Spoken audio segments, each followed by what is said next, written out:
For digital marketing, the past year has really emphasised the need to stay on top of trends on a much more regular basis than usual and have the ability to adapt and flex your activity to be visible to your audience wherever they are.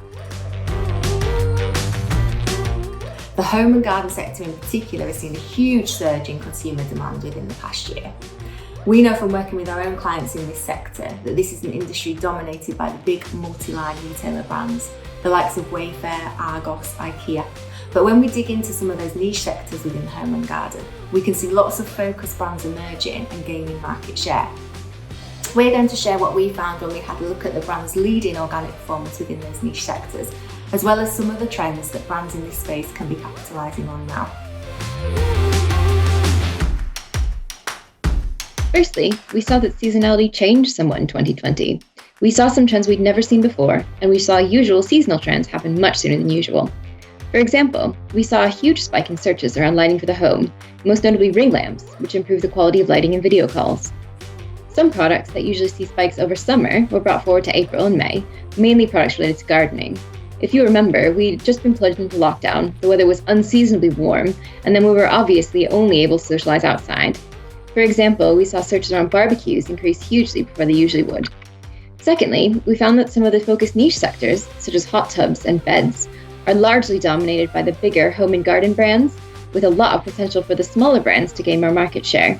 In particular, there are clear opportunities to strengthen their backlink profiles and brand authority to help them compete.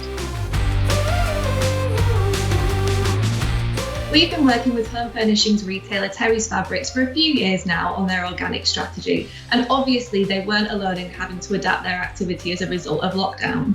Not only have we been continuously looking at search trends and sales data to identify increases in demand around particular products or themes, but we use audience listening too, particularly when it comes to influencers, to understand any wider trends outside of the industry that this audience is engaging with.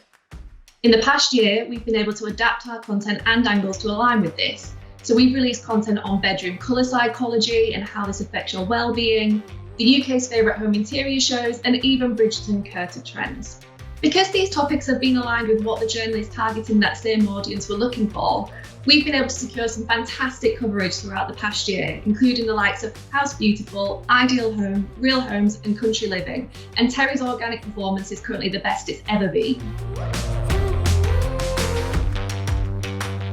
The home and garden sector is still seeing really high demand, but consumers are drawn to the bigger brands in the industry that they know and trust.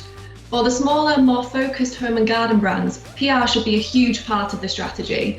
There's genuinely loads of room for the smaller companies to feature on lifestyle and home titles. You just need to know your audience inside out and what kind of content the journalist is looking for.